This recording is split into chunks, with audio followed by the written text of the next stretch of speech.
Je vais, comme d'habitude, faire un petit tour des personnes présentes, particulièrement à la table, mais aussi dans le public pour les élus et les conseillers de quartier, de façon à ce que vous puissiez les identifier. Alors, on va commencer tout au bout. Dimitri. Bonsoir, je suis Dimitri Brunier, je suis directeur environnement voirie au niveau de la DST, la direction des services techniques. Voilà. Eric Pio, responsable de la police municipale. Bonsoir, Karine Loos, directrice générale des services. Bonsoir, Antoine Beau, directeur de cabinet. Bonsoir, Yaya Dianka, Bonsoir, Yaya Dianka, conseiller municipal et président du conseil de quartier Saint-Quentin. Bonsoir, Eric Alain Junès, donc je suis maire adjoint en charge de la citoyenneté et de la sécurité. Voilà, et puis nous avons d'autres élus qui sont présents, si vous voulez vous lever, les élus, s'il vous plaît. À part toi, Régis, évidemment. Voilà, donc, Nicolas. Conseiller municipal et président du conseil de quartier. Bonsoir, je vous attends. Avoir le micro, s'il te plaît. Bonsoir, Régis Sarel. Attends, on va donner le micro. Ah oui. Régis Sarel, adjoint maire à la communication. Voilà. Bonsoir, Michel Gropaz, je suis adjoint en charge des sports. Bonsoir, Catherine Pasquini, adjointe en charge des finances et de la transition écologique. Bonsoir, Nathalie Esnouf, conseillère municipale et présidente du conseil de quartier du Plan de Trou.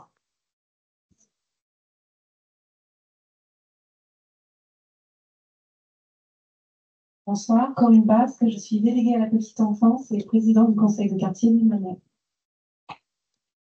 Bonsoir, Marie-Pascale Carton, conseillère déléguée au logement. Bonsoir, Jacqueline Chanabé, adjointe en charge de l'action sociale, du handicap et des seniors. Bonsoir, on termine par ailleurs. Christine Garnier, je vais me permettre de passer entre vous pour vous passer le micro. Et je suis adjoint au maire délégué aux ressources humaines. Voilà, et ce soir, incontestablement, c'est la meilleure parce que c'est elle qui va le plus se déplacer pour pouvoir vous apporter le micro. Pourquoi vous apporter le micro? Parce que la séance est enregistrée et retransmise et ça permet, lorsque vous me poserez une question, vous nous poserez une question, eh bien que les gens qui suivent sur Internet puissent vous entendre. Parce que si vous me parlez juste comme ça, moi je vous entendrai, mais les gens, eux, ne vous entendront pas. Donc, voilà les points. Ensuite, vous avez eu donc Yaya Dianka, président du conseil de quartier Saint-Quentin, mais vous avez des conseillers de quartier qui sont présents. J'aimerais que vous puissiez vous lever aussi, qu'on vous voit. Voilà, puis vous avez Philippe Rousseau au bout. Alors, nous avons les trois drôles de dames et Monsieur Rousseau qui est au fond. Merci à vous d'être présente encore. Il résonne mon micro? Écoute, déjà, il fonctionne. Ce n'est pas toujours le cas, alors on va faire avec. Donc, les conseillers de quartier que je remercie, hein, c'est très important, ils sont là en tant que bénévoles pour aider l'équipe municipale dans le bon fonctionnement du quartier, dans son bon développement, dans le bien vivre ensemble aussi, puisqu'ils ont mis en place un certain nombre d'événements pendant tout ce mandat. Donc, pour ça, un très grand merci pour votre action. Et puis, on a, je le salue aussi, un ancien conseiller municipal des jeunes, Elias, qui est là avec nous, et qui a rédigé un article sur Wikipédia sur l'hypercentre, sur votre quartier. Donc, si vous tapez hypercentre de Montigny sur Wikipédia, vous aurez un article extrêmement intéressant sur l'histoire de ce quartier, sur sa composition. Et c'est Elias qui l'a rédigé, donc un grand bravo à lui. Voilà. Bien. Oui, merci Antoine. Alors, cette réunion est un tout petit peu particulière par rapport aux réunions que j'ai pu faire les années précédentes, puisque nous sommes rentrés en période préélectorale. Donc, dans la discussion que nous allons avoir, il y a des choses dont je ne peux pas vous parler. Si vous me demandez, mais qu'est-ce que vous allez faire l'année prochaine à tel sujet, je ne peux pas vous répondre. Ça m'est interdit, et on comprend bien pourquoi. Et de la même façon, je ne peux pas vous faire le résumé de tout ce qui a pu être fait dans tel ou tel domaine. Si vous me demandez, mais qu'est-ce que vous avez fait à tel sujet au fil de ce mandat, eh bien, je ne peux pas faire quelque chose qui s'apparenterait à un bilan, parce que ça serait apparenté à de la propagande par rapport aux élections, donc je ne peux pas. Donc j'essaie malgré tout de vous répondre le plus précisément possible par rapport à vos questions, mais ne soyez pas étonnés si parfois je me contenterai de vous dire, eh bien là, sur ce point-là, aujourd'hui, je ne peux pas vous répondre. Voilà. Mais enfin, ça laisse... on a fait plusieurs réunions dans ce cadre-là, ça n'empêche pas le débat, ne vous inquiétez pas.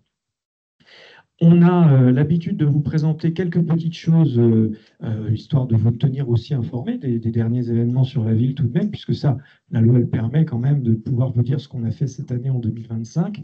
Donc voilà quelques éléments qui normalement vous sont affichés, si tout va bien. Voilà. Donc vous le savez peut-être, nous avons commencé la réhabilitation du gymnase Pierre de Coubertin, situé à côté sur le quartier des Prés. Ce gymnase Pierre de Coubertin, c'est le plus gros équipement sportif de la ville. Il date de 87, me semble-t-il, et il a été fait à une époque où l'isolation n'était pas forcément le sujet premier dont on se préoccupait, ce qui fait que vous avez, c'est aujourd'hui l'un des 3 bâtiments les plus consommateurs d'énergie de la ville. Donc nous avons décidé de le reprendre complètement, de revoir complètement son enveloppe extérieure pour avoir une vraie performance thermique sur le bâtiment, et en même temps, nous en profitons pour refaire intégralement l'intérieur, tous les revêtements de sol, toutes les salles, de façon à ce que les usagers puissent avoir un équipement de meilleure qualité, plus accueillant dans les prochaines années. Vous avez là des images de ce que seront les salles une fois que les travaux seront terminés. Nous avons, c'est aussi à côté sur le quartier des Prés, lancé la création d'une fresque sur un poste électrique. On s'est dit que plutôt que d'avoir ces bâtiments un peu moches dans la ville, eh bien, ça pouvait être intéressant de laisser l'art s'exprimer dessus. Et donc, ce sont les élèves du Conservatoire des Arts, donc situés ici sur le quartier Saint-Quentin, qui ont initié ce travail. Je suis allé les voir il y a quelque temps. Ce qu'ils sont en train de faire est très beau, et je suis sûr que ça sera magnifique une fois que ça sera terminé. Nous avons eu sur le quartier, juste à côté d'ici, là aussi une réhabilitation complète de la crèche Comtesse de Ségur, sur laquelle nous avons réalisé là aussi un travail sur l'enveloppe du bâtiment pour réduire nettement la consommation énergétique. Mais nous avons aussi travaillé sur... Comment? Ah, on ne voit pas très bien. On va éteindre brièvement la lumière alors. Donc, on a aussi travaillé sur les intérieurs de façon à offrir des espaces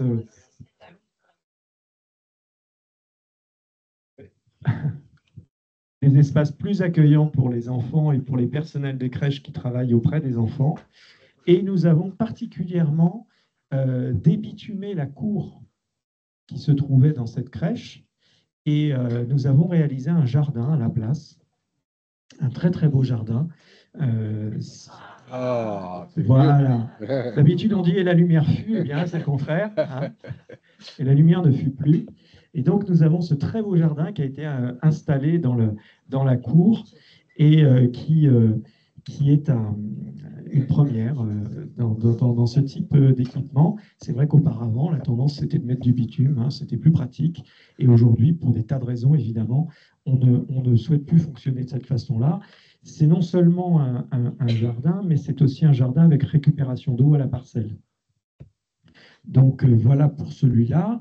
Nous avons aussi une aire de jeu qui est en train de se faire actuellement sur le quartier du Pas du Lac, avec, vous le voyez sur l'image de droite, une très grande structure.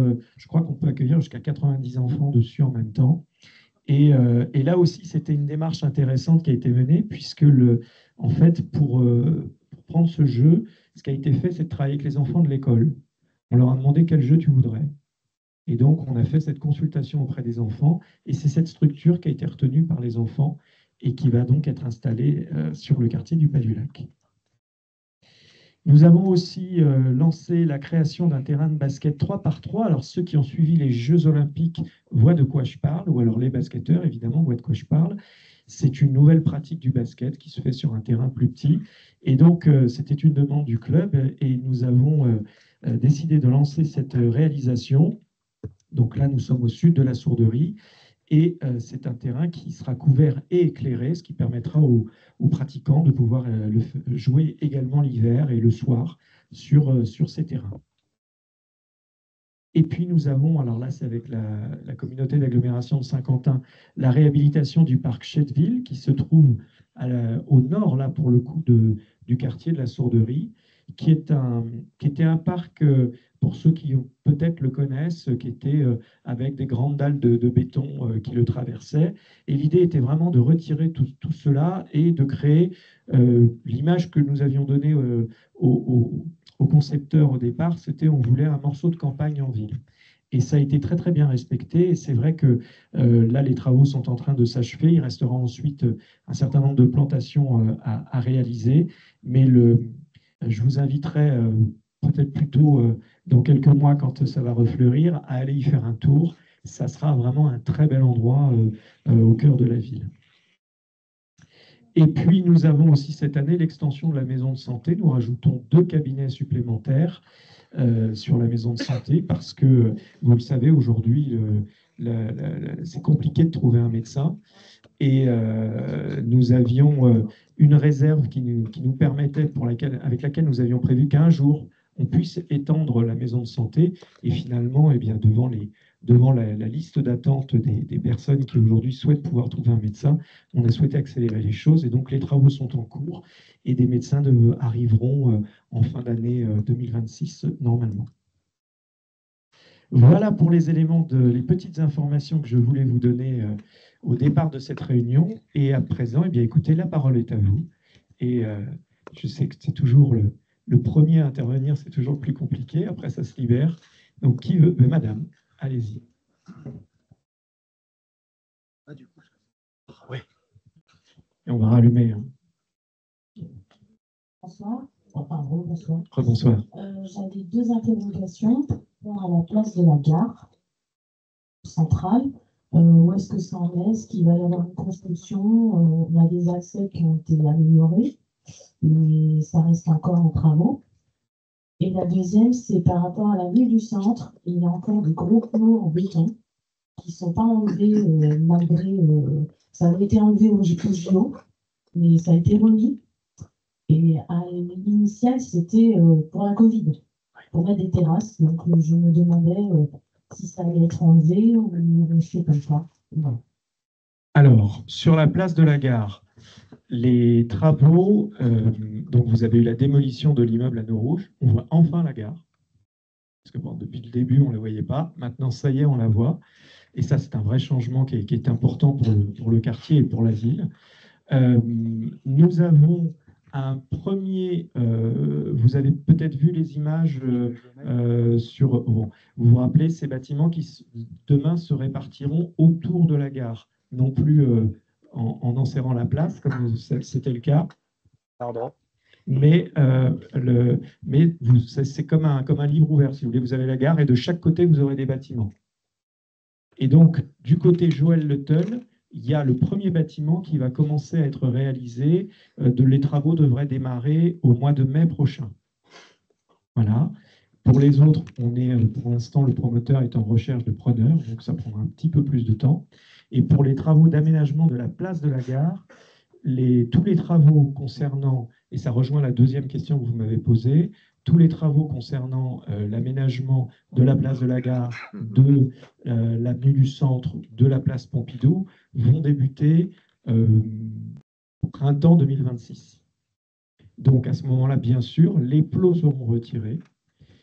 Pourquoi les plots ont été maintenus? Parce qu'en fait, on a voulu maintenir cet espace piétonnier plus large qui avait été créé à l'occasion effectivement de la période Covid et l'extension des terrasses, parce que ça préfigure ce que sera cette voie après, puisque si vous avez encore l'image en tête, on n'aura plus qu'une voie dans chaque sens, plus de stationnement au milieu, simplement du stationnement sur les côtés, et un trottoir élargi du côté où vous avez ces fameux plots, avec une piste cyclable dessus, des plantations et du trottoir. Voilà. Donc oui, ça va être retiré dans les prochains mois, absolument. Voilà, madame. Dans le même ordre. Attendez, excusez-moi. Il y a un monsieur derrière. Bonsoir. Pour faire suite aux interrogations de la dame, je demanderais si est prévu un stationnement pour les poids lourds qui vont desservir les restaurants à côté de la là c'est Georges Pompidou, donc avenue du Centre. Et s'il y a aussi des emplacements prévus pour les autobus qui desservent le Campanile et qui desservent aussi le théâtre. Parce que moi j'habite ici depuis 1981, donc je connais bien la ville et je vois qu'il n'y a pas une grande organisation à ce niveau-là. Comme par exemple les trottinettes et les vélos, surtout sur les trottoirs. Donc, devant notre immeuble, par exemple, j'habite au 45 avenue du Centre, devant la porte d'entrée, si on ne fait pas attention, on se prend des coups. Hein. Ça m'est arrivé plusieurs fois. Malgré que je fasse moi aussi du vélo, mais pas sur le trottoir. Je suis dans le club de VCNB depuis 15 ans, donc j'ai une certaine optique. Mais je vois que les trottinettes, et puis le scooter, les motos, il y a tout sur le trottoir du 45. Je me demande si, avec les travaux qui sont prévus, tout ça est prévu aussi la mise en place de cette organisation. Merci. Je vous en prie. Alors, oui, ça a été pensé. Je n'ai plus en tête le lieu de stationnement prévu pour les bus pour le Campanile, mais ça a été prévu. Oui, oui, ça a été prévu. De la même façon, si vous avez on ne veut pas repasser la vidéo si vous l'avez tous déjà vue, mais sinon, vous allez sur YouTube, vous regardez vidéo Hypercentre et vous verrez comment la place Pompidou sera aménagée. On voit bien que toute la partie qui est devant les restaurants aujourd'hui, demain ne sera plus ouverte à la circulation, sauf pour permettre l'accès au parking des résidents. Et évidemment pour les pompiers. Mais en dehors de ça, la voie ne sera plus ouverte à la circulation. Sur l'avenue du Centre, comme je le disais à l'instant à madame, on va créer une piste cyclable extrêmement large de l'autre côté de l'avenue du Centre par rapport à votre adresse. Et je ne peux pas vous garantir qu'il n'y aura plus de trottinettes, parce que je ne suis pas dans la tête des gens qui l'utilisent, mais en tout cas, il y aura l'espace pour circuler en sécurité pour ces gens-là en dehors du trottoir. Donc logiquement, on ne devrait plus avoir ce genre de problématique. Génétique, etc. Oui, oui, absolument. Voilà. Oui, oui, c'est prévu. Absolument. Merci. Oui, oui. Je vous en prie. Ensuite, il y avait monsieur. Oui. Alors oui, dans le même ordre. Attendez, prenez le micro, s'il vous plaît. Dans le même ordre d'idée, je m'interrogeais sur. Je sais pas, j'ai pas eu vent d'une programmation urbaine sur le quartier de la Gare, comme vous l'aviez fait pour la place Pompidou. Il y a eu une démarche de programmation urbaine avec un AMO. Dans le même ordre d'idée, je me demandais si devant la gare, on est passé d'un ténement public à une vente totalement, une privatisation de tout ou partie de l'espace sur lequel seront construits les immeubles. Et si, dans la programmation de ces immeubles, on avait éventuellement pensé à l'accueil de bâtiments publics de type la police municipale qui est recluse à l'autre bout dans un lotissement inaccessible, alors qu'effectivement, comme vous l'avez souvent dit, c'est là que ça se passe. À la gare, 70 000. J'ai lu votre article, monsieur, je ne sais pas où il est, monsieur, sur Mediapart, pardon. Je ne doute pas que ce soit votre lecture. Je ne doute pas que ce soit votre lecture, monsieur, mais ce n'est pas là que vous l'avez lu. Ça peut être sur l'encyclopédie. Alors, Wikipédia. Sur l'encyclopédie. Wikipédia, Mediapart, voilà, c'est pareil. Pas loin, c'est pareil. Bon non, ce que je veux dire, c'est que ce que je trouve dommage, mais je l'ai déjà dit, je le redis, c'est que c'est une porte. On dit toujours c'est la deuxième gare du 78. Moi, je veux bien 70 000. Vous savez, une gare, la gare Montparnasse, elle est illisible. Pourtant, tout le monde la trouve. Bon, on a démoli, ok, mais j'ai l'impression qu'on va vendre tout, alors qu'on avait la collectivité possédait un ténement sur lequel il y avait possiblement la possibilité d'accueillir une partie ou pas de la police municipale, une maison d'accueil des étudiants, enfin, donner le sentiment qu'on était dans l'hypercentre. Là, on va tout perdre. Et je m'en inquiète, puisque le centre est le seul quartier de la ville qui n'a pas de maison publique. Je ne sais pas comment vous appelez ça, mais maison de quartier. Et je vois partir à volo toute possibilité, toute opportunité qu'on ait un jour, malgré tout, le sentiment d'être un quartier comme les autres, c'est-à-dire avec une centralité qui soit autre que la centralité purement privée du commerce, et quand on sait que le commerce va mal et que c'est que le début, parce que c'est mondial, on pourrait s'inquiéter de savoir comment on peut garder au moins les rez-de-chaussée de ces immeubles. Très bien. Alors, je vais corriger un certain nombre d'erreurs dans vos propos. Oui. Ça n'était pas un ténement public. Le bâtiment de l'Anneau Rouge était un bâtiment privé. C'est-à-dire un bâtiment privé, ça n'était pas public. Voilà. Ça, c'est la première chose. Donc, ce que l'on fait aujourd'hui, c'est qu'au lieu de l'avoir, comme je le dis, tel qu'il était positionné autour de la gare, on va le mettre de part et d'autre de la gare. Et en le mettant de part et d'autre de la gare, on va avoir probablement une partie qui sera justement destinée aux étudiants, c'est prévu, et une partie qui, elle, sera plutôt tournée vraisemblablement pour l'instant, parce que pour l'instant rien n'est fait, vers du tertiaire. Mais il y aura bien une partie qui sera destinée aux étudiants sur les bâtiments qui sont là. Et en rez-de-chaussée, il y aura des commerces. Il est prévu qu'il y ait une brasserie, par exemple, qui vienne s'installer dans cette partie-là. Autre point qui n'est pas juste, vous êtes le seul quartier, dites-vous, qui n'est pas de maison de quartier. Ce n'est pas vrai, sur la ville, il y en a 3 maisons de quartier. Il y a 8 quartiers, il y a 3 maisons de quartier. Et les maisons de quartier ne sont pas les maisons d'un quartier, elles sont les maisons de plusieurs quartiers. Donc, ici, le quartier Saint-Quentin est rattaché à la maison de quartier des Prés qui est située à proximité. De la même façon, vous avez la maison de quartier de la Sourderie sur laquelle vont les gens du plan de l'église, vont d'autres personnes. Il n'y a pas une maison de quartier par quartier, ça, c'est pas vrai. Il y a 3 maisons de quartier, 8 quartiers, la dernière étant Matisse au quartier du Pas-du-Lac. Donc, il y a bien des maisons de quartier qui sont ouvertes à tous les habitants et qui sont situées pas très loin de l'endroit où vous vous situez. Donc, sur le quartier, la police municipale. La police municipale, s'il y a bien un endroit où on ne la mettra pas, c'est ici. Parce que lorsque vous avez le trafic le matin tel qu'il existe sur le secteur, si la police municipale doit partir de là pour intervenir sur le sud de la ville parce qu'il y a un problème, elle n'est pas prête d'y arriver. Donc, ce n'est pas pour rien qu'elle a été située dans un quartier où elle n'est pas coincée dans un lotissement, pas du tout, elle est à côté de la mairie. Donc là non plus, ça n'est pas juste. Elle est dans un quartier extrêmement accessible, ce qui permet aux agents de la police municipale de pouvoir intervenir très facilement et très rapidement sur l'intégralité de la collectivité. Donc c'est bien plus judicieux, je pense, de la positionner de cette manière-là que telle qu'elle est aujourd'hui. Et je rappelle également qu'à proximité du quartier, vous avez le commissariat de Guyancourt qui, s'il n'accueille plus les effectifs qui reçoivent les gens comme ça se faisait auparavant, maintenant c'est sur Elancourt, en revanche, les brigades et les patrouilles qui travaillent et qui interviennent sur le quartier Saint-Quentin sont là, juste à côté. Donc, on a aussi des forces de l'ordre pour pouvoir intervenir sur le secteur. Donc oui, il y aura bien des choses pour, au-delà du privé qui aurait pu venir s'installer sur le secteur. Je vous ai parlé des étudiants. On va recréer des espaces de convivialité. Je vous parlais d'une brasserie en pied de cet immeuble. Ah oui, une brasserie, c'est privé, bien sûr. Ben oui, c'est privé, une brasserie, monsieur. Mais c'est un endroit... Dans les commerces, les surfaces commerciales, on en a pléthore et on a près de 20% du centre commercial qui est fermé aujourd'hui. On ne peut que s'inquiéter. Je suis désolé de vous couper la parole, mais moi, je suis inquiet.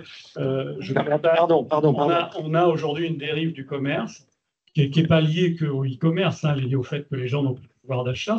Et il serait bon quand même qu'on s'intéresse à cette question de comment faire vivre, comment créer du commun dans un pays où le privé a tout embarqué avec lui et où finalement se réunir, se retrouver, s'asseoir sur un banc, c'est devenu quand même un exercice de style. À la fois, on nous vend la ville avec la Wi-Fi et tout le bazar, et en même temps, la ville... je vais souvent en Allemagne avec mes étudiants, on a quand même des villes qui sont plus amènes, quoi. Alors, concernant Montigny, et pour être sur la ville tous les week-ends, j'ai l'habitude de rencontrer pas mal d'Ignimontains, c'est vraiment pas du tout le sentiment qu'ils ont par rapport à leur ville. Mais pas du tout. Vraiment pas. Vraiment pas. Au contraire, il y a des événements tout le temps, tous les week-ends sur la ville. Il y a des lieux pour se retrouver partout sur la ville. Alors, c'est sûr que ce quartier-là souffre un peu encore aujourd'hui, et c'est bien pour ça qu'on a repensé à l'aménagement de l'hypercentre pour créer des espaces où les gens puissent se rencontrer. La place Pompidou, qui est une place pour la voiture, demain, ce sera une place essentiellement piétonne. C'est bien destiné à pouvoir accueillir du monde. Pourquoi on a créé ce parvis aussi grand dans le projet devant le théâtre, par exemple? C'est pour pouvoir faire des spectacles hors les murs. C'est ça l'objectif. Pourquoi on a créé des circulations douces dans tous les sens sur le quartier dans le projet? Pour permettre aux gens, pour irriguer le quartier d'une manière différente que celle qui a toujours existé jusqu'à présent, qui est le tout-voiture sur le quartier Saint-Quentin. Donc l'objectif que nous avons, quand on a, vous avez peut-être aussi vu les images sur le bassin, on a coupé une partie du bassin pour recréer de l'herbe avec des arbres, pour permettre aux gens de venir se poser là quand il fait beau. Là encore, c'est exactement ça, c'est permettre aux gens d'avoir des lieux où on se retrouve et où on passe du temps de manière agréable. Donc, vraiment, sur l'ensemble de la ville, on n'est pas une ville vraiment où les gens ont du mal à se rencontrer avec tout ce qui est créé. Monsieur qui est au VCMB en sait quelque chose. Il y a des événements tout le temps, des associations. On a un tissu associatif sur la ville de Montigny, je le rappelle, qui est le même que celui de Versailles, qui est 3 fois plus peuplé. On a autant d'associations à Montigny que Versailles. Pour vous dire la dynamique qu'il peut y avoir sur le territoire. Donc de ce côté-là, je ne crois pas. Après, sur votre question concernant les commerces, vous avez raison jusqu'à un certain point. Vous disiez, c'est le e-commerce, mais c'est aussi l'absence du pouvoir d'achat. C'est pas faux sur l'absence du pouvoir d'achat. C'est pas faux, sauf que moi, je vois, il y a encore peu de temps, j'étais au pied d'un immeuble avec des riverains dans un immeuble de logements sociaux, parce qu'il y avait des problématiques par rapport à des réalisations qui n'avaient pas été très, très bien faites. Et on était en train de regarder ça avec les gens, de voir quels problèmes il y avait. Le temps que j'ai passé au pied de cet immeuble à discuter avec les habitants et avec le maître d'œuvre, nous avons, en 20 minutes, j'ai vu 5 livreurs. En 20 minutes. Ça veut dire combien de livreurs en une journée? Donc, aujourd'hui, effectivement, le principal problème, parce que les gens, quand il y a une baisse du pouvoir d'achat, ça ne veut pas forcément dire qu'ils n'achètent plus. Ça veut dire qu'ils achètent des choses à pas cher, différemment. Mais pour autant, il y a de l'achat. Et le gros problème aujourd'hui qu'il y a dans les centres commerciaux, effectivement, c'est qu'il faut repenser le modèle parce que tel qu'il fonctionnait jusque-là, c'est plus difficile puisque les gens commandent sur Internet. Vous avez peut-être vu dans les communications qu'il y a eu ces derniers jours de la part du centre commercial, il y a toute une vague de création de nouvelles enseignes qui arrivent sur le centre commercial. Là, il y en a un certain nombre qui ont été annoncés ces derniers jours et il est prévu une autre vague d'annonces dans quelques temps. Donc, le centre commercial, on peut lui trouver des défauts, on peut lui reprocher plein de choses, mais en tout cas, pour discuter souvent avec eux, je peux vous dire qu'ils se démènent pour essayer de faire en sorte de le faire vivre et de faire en sorte qu'il fonctionne et de réfléchir à comment faire pour le maintenir attractif malgré le contexte que vous venez d'évoquer, qui est extrêmement difficile. Je ne sais pas s'ils ont la solution. Et je ne sais pas si, de manière générale, on a la solution, et je ne pense pas qu'on trouvera la réponse ce soir. Mais en tout cas, aujourd'hui, il y a aussi cette dynamique-là sur le centre commercial. Et j'insiste encore une fois, le centre commercial participe aux travaux des espaces publics. Ils mettent de l'argent dans l'opération et ils mettent une somme qui est importante. Donc, s'ils le font, c'est parce qu'ils croient en l'avenir de leur centre. Vous pensez bien que s'ils n'y croyaient pas, ils n'iraient pas dépenser de l'argent sur de l'espace public qui, d'une certaine manière, ne les concerne pas. Donc, c'est parce qu'ils croient vraiment en ce projet, c'est parce on les a convaincus que le fait de réaliser un quartier beaucoup plus, avec des aménités vraiment beaucoup plus agréables pour les habitants, pour tous ceux qui transitent par là, eh bien, ça serait aussi une façon d'attirer des clients vers le centre commercial. Donc, c'est un pari qu'on a fait. J'espère qu'il marchera. Maintenant, je n'ai pas de boule de cristal, donc on verra bien comment ça se passe. Une autre question? Alors, il y a monsieur et puis madame. J'aurais deux aspects à traiter. Le premier, en liaison avec la question de la dame qui a commencé l'intervention et en liaison avec ce que vous disiez à propos des maisons de quartier, vous parliez des travaux sur la gare. Je ne suis pas assez ancien Illy-Montain pour avoir connu ce qui se trouve sous la gare. D'après ce que j'ai appris, il y avait une boîte de nuit en dessous.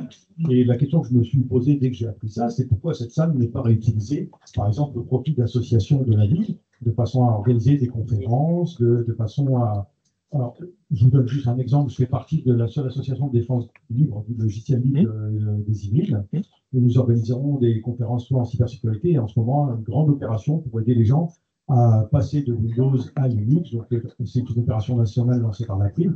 On va aller à Fontenay, à Saint-Cyr, donc dans pas mal de villes. C'est quand même dommage qu'on n'ait pas un espace de ce type-là à Montigny, de façon à pouvoir aider les Illuminatins aussi à passer le cap. Donc ça, c'est la première question. Et la deuxième qui concerne la partie ASLEI, donc la partie centre commercial et toutes les copropriétés qui sont adjacentes à ce centre commercial.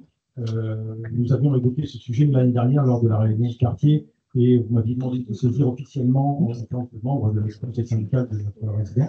Je suis en contact avec votre directeur de cabinet, M. Beau. Oui. Et malheureusement, à ce jour, dans les derniers échanges avec M. Beau, c'est vous qui devriez être dans une réunion avec le directeur du centre commercial de façon à leur faire comprendre qu'ils ont poussé un petit peu loin pour les personnes qui ne seraient pas au courant. En fait, on fait partie de cette association de copropriétaires qui sont tout autour du centre commercial. Ils ont 75% des parts de vote, on n'a que 25% à tous réunis. On veut dire non, faire ce qu'on veut. De toute façon, ils auront le dernier mot. Le problème est que nous sommes des petites copropriétés d'habitation, et lorsqu'une copropriété d'habitation paye, par exemple pour des travaux, la peinture devant Sephora, la barrière électrique qui se trouve presque à côté du Conservatoire des Arts, dont on n'a aucun usage, et nous on est 45 à 800, vous voyez un petit peu, ça passe du théâtre, ça n'a absolument rien à voir, on n'a aucun usage de ces aspects-là. Ce sont des travaux qui nous sont répercutés, on en est à facile 6-7% de notre budget annuel, ce qui pour nous déjà nous met maintenant en difficulté, et ça augmente chaque année. Donc il serait légitime qu'ils comprennent, qu'ils nous mettent en difficulté de par ce montage, parce que c'est pas la seule solution qui nous restera s'ils n'arrivent pas à entendre raison, c'est de nous grouper et d'aller en justice. C'est malheureux d'aller jusque-là. Très bien. Alors, sur la première question, sur la fameuse boîte de nuit. Moi, j'ai eu l'occasion, pendant les travaux qui ont eu lieu là, de rentrer pour la première fois dans cette boîte de nuit parce que je ne la connaissais pas. Enfin, je la connais, je savais son existence, mais je n'étais jamais rentré dedans. Je souhaite à personne d'aller dans des locaux comme ça.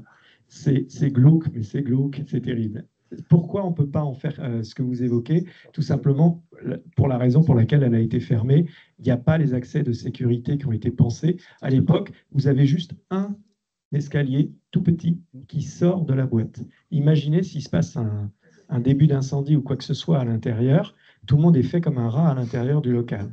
Donc, ce n'est pas possible. Et elle est vraiment trop mal conçue, on ne peut pas l'utiliser, et elle est dans un tel état de dégradation aujourd'hui, parce que vous imaginez bien, depuis le temps qu'elle est fermée, il y a eu des infiltrations d'eau, il y a eu des dégradations terribles liées au temps, et donc elle est dans un état épouvantable. Donc aujourd'hui, on peut plus, ça coûterait une fortune, il faudrait recréer des sorties de sécurité à plusieurs endroits pour être conforme par rapport à ça, et c'est un endroit où il n'y a pas la lumière du jour, ou alors il faudrait créer quelque chose, une ouverture au milieu. Enfin bref, on serait sur des travaux pharaoniques. Personne n'a les moyens de faire une chose comme ça aujourd'hui, mais personne, vraiment. Hein, il faut je ne vous ai pas abordé ça en début de réunion, mais aujourd'hui, vous l'avez sans doute entendu, l'État est en train de chercher à réduire la dette nationale. Et pour ça, parmi les différentes pistes qu'il explore, il y a celle de prélever de l'argent aux collectivités. Donc nous avons été ponctionnés en 2025, c'est-à-dire que nous avions fait notre budget, nous avions notre balance équilibrée. Vous savez que le budget de la ville, ce n'est pas comme le budget de l'État, c'est plutôt comme votre budget à vous. C'est-à-dire qu'on ne peut dépenser que ce qu'on a.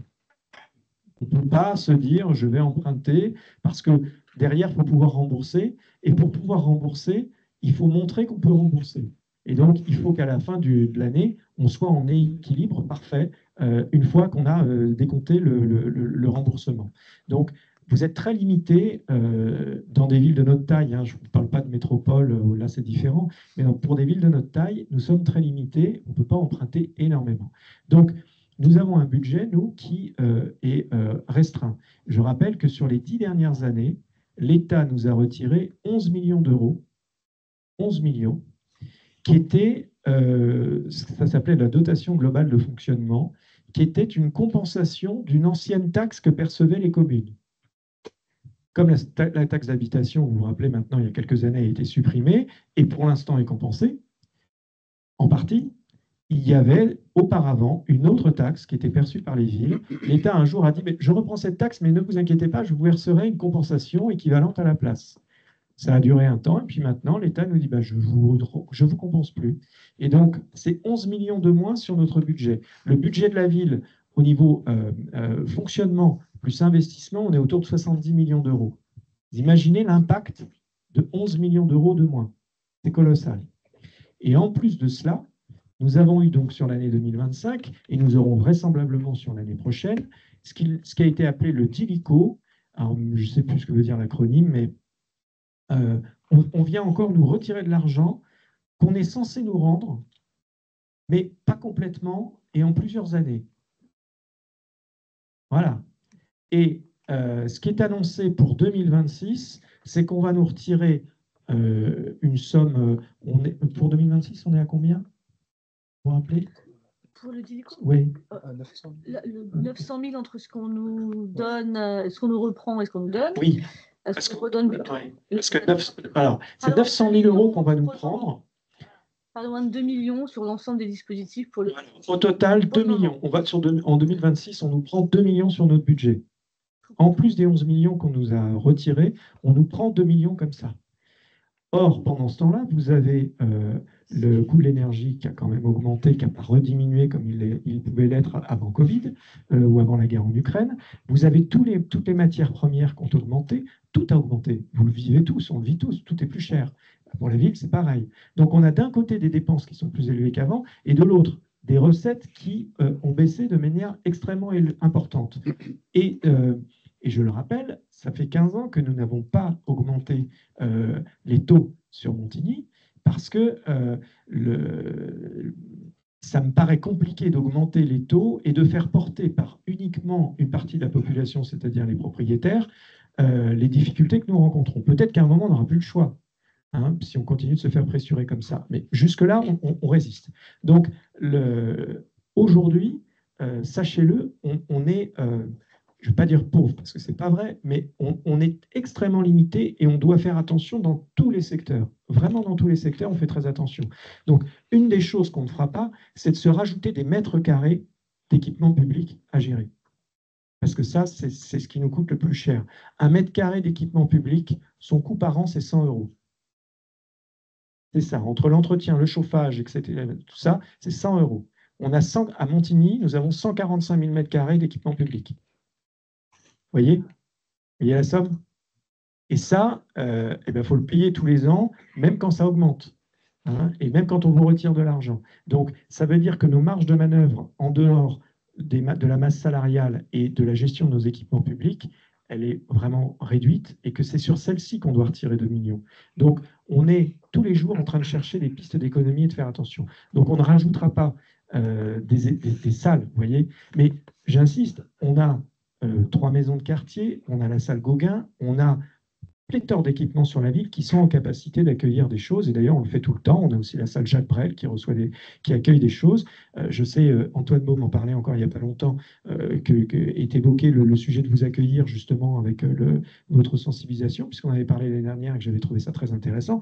Et il y aura des locaux pour vous accueillir, mais pas à la boîte de nuit. On a eu plus de 100 personnes un jour de pluie et grève de transport à Saint-Cyr. Oui. Je comprends. Mais on trouvera, vous inquiétez pas, on aura. Avec le théâtre refait, l'expansion, il y aura de la place pour faire des choses. Oui. Et oui, il y a l'extension du théâtre qui permettra aussi peut-être d'accueillir un certain nombre de choses. Ah, ça serait pas mal, ça. Et puis, pour répondre à votre deuxième question, donc oui, suite à votre interpellation l'année dernière, on a commencé le travail d'abord avec le service d'urbanisme pour regarder réglementairement ce qui était possible ou pas.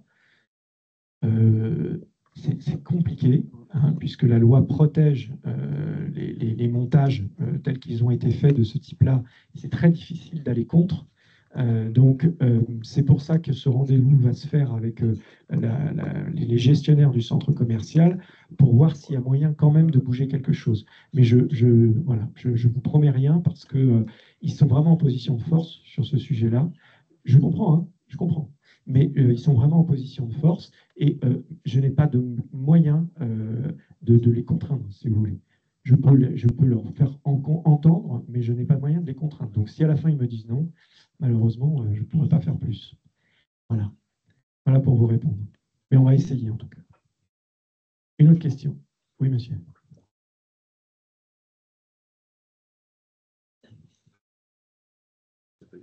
C'est bon, c'est bon, on vous entend. On vous entend. Deux sujets. Nous avions rencontré à SALI, et je vais y revenir. J'habite Central Square, hein, c'est au-dessus du Carrefour. Sur la SALI et sur les trottoirs de l'avenue Gustave Eiffel, qui sont tout défoncés du côté. Donc c'est avec une certaine surprise que cet été, nous avons vu que l'autorité compétente, je crois qu'il c'est l'aglo sans doute, a refait la chaussée, qui se portait très bien, et les trottoirs sont toujours défoncés. Voilà, donc je ne sais pas, ils ont dû se tromper, je pense. Sur la SLI, c'est une vraie bataille, et je pense, moi, je veux bien qu'on parle. Attends, on vous entend plus. Ouais, ça saute un peu. Ça saute un peu. Allez-y. Je veux bien qu'on fasse une réunion avec les gens des copropriétés concernées. On ne sortira pas de la SLI parce que c'est très dérouillé. Oui. Mais je pense, par contre, qu'ils affectent en charge générale. Et c'est ça, nous qui sommes à l'extérieur, en périphérie du truc, nous payons que ça. Mais ils affectent en charge générale des trucs qui ne devraient pas être en charge générale. Et affecter, puisqu'il y a, je ne sais plus, il doit y avoir 8 zones dans le truc. Mais comme c'est compliqué d'obtenir l'argent des gens à qui ça devrait être réclamé, on affecte en charge générale et nous payons. Je crois qu'en 10 ans, les charges de la SAU ont doublé. Mais c'est une très bonne idée, peut-être de travailler de cette manière-là, oui, vous avez raison. Sur les trottoirs, ils vont être faits. Voilà. J'ai bouché les trous. En tout cas, oui. Tout ce qui est abîmé va être repris. Voilà. Mais c'est vrai qu'on aurait espéré qu'ils fassent et la voirie et les trottoirs, mais ce n'était pas prévu. Et je ne vais pas les accabler non plus là-dessus, parce que je vais vous parler de 2 millions pour Montigny, c'est 6 pour la communauté d'agglomération. Et c'est pareil, on peut se dire, mais la communauté d'agglomération a un grand budget, mais quand on retire tout ce qui ne peut pas être touché, finalement, la marge sur laquelle il leur reste les 6 millions à trouver, c'est assez difficile. Voilà. Une autre question? Il y avait des questions aussi après Internet. Oui, madame, oui. Oui, après, je répondrai à des questions. Une, maintenant, j'en ai 2. Eh bien, c'est parfait. Commencer par la première. Donc, sur la place Georges Pompidou, nous avons des nouveaux habitants depuis un petit peu déjà dans les buissons de la place. Ce sont des rats. Mais là, nous sommes particulièrement inquiets parce qu'avec les travaux de réhabilitation des immeubles, il y a des rouleaux de laine de roche et les rats nichent dedans. Donc, on risque d'avoir une prolifération. Là, déjà, on les voit se promener. Hein. Donc, est-ce que vous pouvez faire quelque chose, étudier ce problème? Ça va devenir un problème de santé publique. Il y en a vraiment beaucoup. Vous aviez une deuxième question. Et la deuxième question, serait-il possible de mettre un passage clouté devant le laboratoire d'analyse médicale rue Gustave Eiffel? Il n'y a rien pour traverser. Non, il est sur l'hôtel. Oui. Il est sur l'hôtel. Oui. Il n'y a rien pour traverser devant? Il n'y a rien pour traverser. C'est vrai. Quand on vient de la gare, c'est très difficile de retraverser. D'accord. Ok. On va regarder ça alors, dans ce cas-là. Et votre première question, les rats. Alors, sur les rats, on vient de faire une campagne de dératisation, Dimitri, me semble, tout récemment. Et donc, ce que vous me dites, c'est que les rats sont toujours là aujourd'hui. Ah oui, on en a vu la semaine dernière. On a vu ces rouleaux de oui, je comprends. Donc là, ils sont très bien pour l'hiver. Je pense que c'est dû aux, les produits, les déchets des restaurants. Alors, on va faire un petit focus sur la place Pompidou. Là. On a, donc je vous le disais, on vient de faire, il y a peut-être 15 jours de ça, on a fait une campagne de dératisation sur toute la ville. Et d'ailleurs, s'il y a des présidents de copro, vous avez dû recevoir un courrier vous disant nous allons dératiser, donc nous vous demandons de faire la même chose dans vos espaces privés, parce qu'évidemment, le rat, il est futé, et si c'est dangereux sur une zone, et bien, il va dans celle d'à côté. Donc l'idée, c'était ça, c'était de faire quelque chose sur l'intégralité, à la fois le public et le privé. Pour autant, on a une vraie recrudescence des rats, pas seulement à Montigny, hein, c'est de façon générale. Pourquoi on a cette recrudescence des rats? Parce que d'abord on a le réchauffement climatique et que ça leur profite, parce que nous vivons dans des villes où il y a énormément de choses à manger partout, donc c'est formidable pour les rats, et puis parce qu'on a eu le Covid, et que pendant le Covid, on n'a pas fait de dératisation. Et donc les populations de rats se sont développées de manière exponentielle. Et depuis le Covid, nous essayons de rattraper les choses, mais nous n'y arrivons pas encore. Donc, on a un vrai problème avec les rats aujourd'hui. Et donc, malgré les campagnes que l'on a multipliées par rapport à ce que nous faisions avant Covid, aujourd'hui, nous n'arrivons pas encore à le traiter. Alors, là, la campagne, je pense qu'elle a fait effet de manière globale, mais place Pompidou. Pourquoi peut-être ça n'a pas fonctionné? Vous l'avez dit, il y a la laine de roche.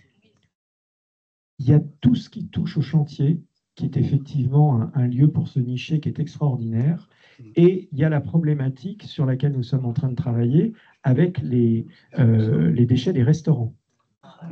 Et la présence aussi des livreurs Uber Eats. Oui. Alors, vous avez aussi les livreurs. Ça, je ne peux pas y faire grand-chose. Oui. Mais par contre, sur les problématiques liées aux restaurants en pied d'immeuble, il y a un problème de conception puisque les cellules commerciales qui ont été créées au bas des immeubles de la place Pompidou n'étaient pas faites au départ pour accueillir des restaurants.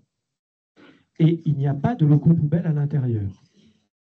La personne qui a acquis ces cellules commerciales il y a une petite quinzaine d'années à présent a loué, alors il avait déjà un peu avant lui, mais il a loué essentiellement à des restaurants, mais sans aménager d'espace pour pouvoir mettre une poubelle à l'intérieur. Et il ne l'a pas fait. Pourquoi? En partie parce que les commerçants, depuis la création des immeubles, avaient pris l'habitude de jeter leurs déchets dans les locaux poubelles de la résidence, des logements. Et quand c'était une papeterie, à une époque, je ne sais pas si vous vous souvenez, vous qui êtes là depuis 1981, vous vous rappelez de la papeterie? Quand c'était une papeterie, il y a 3 papiers à la fin de la journée, vous mettez ça à la poubelle, ça ne gêne personne. Mais quand vous avez plusieurs restaurants qui fonctionnent, qui ont de l'huile, qui ont tout un tas de déchets alimentaires, là, c'est plus possible. Donc, le bailleur, CDC Habitat, a profité du lancement de la réhabilitation pour dire « Moi, je ferme mes locaux poubelles et je n'accueillerai plus les restaurants ». Ce qui fait que depuis quelque temps, les restaurateurs se sont retrouvés, pour certains d'entre eux, à mettre tout sur le trottoir. Parce que pas de solution. Donc, là aussi, évidemment, c'est catastrophique parce que pour les rats, c'est Noël tous les jours, quoi. Donc, on a rencontré le propriétaire, les commerçants, avec le bailleur CDC Habitat, pour regarder 2 sujets. Le premier, c'est celui des locaux poubelles. Et donc là-dessus, le propriétaire a entendu, je dis c'est tout simple, je leur ai dit, voilà, ça ne va pas vous plaire, mais sachez qu'à partir de telle date, là, dans les jours qui viennent, je vous verbaliserai tous les jours. À chaque fois qu'il y aura des containers sur l'espace public, qu'il y aura des déchets sur l'espace public, je vous verbaliserai. Alors, ils m'ont dit, mais vous ne pouvez pas faire ça, on n'a pas de locaux poubelles. Je dis, oui, mais il faut que vous trouviez une solution. En attendant, vous prenez dans votre voiture, vous le ramenez chez vous, faites ce que vous voulez. Mais, voilà. Donc, ça, ils l'ont compris. Évidemment, je n'aurais pas dit ça en disant, débrouillez-vous, point. L'idée, c'est aussi de les accompagner pour trouver une solution. Parce que sinon, là, on ne trouvera rien. Donc, on travaille et le propriétaire a compris que si ces locataires se font verbaliser tous les jours, dans quelques temps, ces surfaces, elles seront vides et ça sera très difficile de les louer. Donc, il est plus volontaire désormais pour pouvoir imaginer et financer des travaux sur les cellules commerciales pour permettre la création de locaux poubelles. Donc, ça devrait aussi résoudre cette problématique d'hygiène si nous y arrivons, puisqu'il n'y aura plus de déchets à l'extérieur. Je rajoute sur le sujet des restaurants, il y a aussi les problèmes d'extracteurs d'air qui font des fumées que vous prenez dans les narines. Oui. Donc là, c'est pareil. on a, avec CDC Habitat, une solution technique qui permettrait de faire remonter les fumées en toiture d'immeubles, de façon à ce qu'il n'y ait plus ces nuisances au rez-de-chaussée et donc dans les étages qui sont juste au-dessus des restaurants. Donc ça... Oui, oui, oui, ils ont fait des trous. Oui, oui, oui, je sais. Ah, oui, oui, oui. La réunion était quelque chose d'assez extraordinaire aussi. Mais on est arrivé à s'entendre à la fin. Ils ont compris. Ils n'avaient pas le choix, qu'il fallait faire quelque chose. Le propriétaire a compris. Et CDC, là-dedans, a été force de proposition en disant, mais moi, je peux vous donner une solution technique. J'ai des colonnes par lesquelles vous pouvez passer. Donc, si vous faites l'investissement, ce n'est pas CDC qui va le faire, mais si les commerçants et les propriétaires sont prêts à faire l'investissement, plutôt que d'avoir des extracteurs de fumée en sortie de magasin que vous avez sous vos fenêtres, eh bien, ça passera par des colonnes et ça sortira en toiture, comme ça doit se faire normalement pour un restaurant. Donc, voilà ce qui est en train de se faire sur le sujet. J'en profite pour étendre là. Donc, voilà ce que je peux vous répondre sur les rats. Logiquement, une fois que les travaux seront terminés, que toute la laine de roche sera enlevée, etc., que les espaces seront propres, on va rentrer dans la phase de travaux.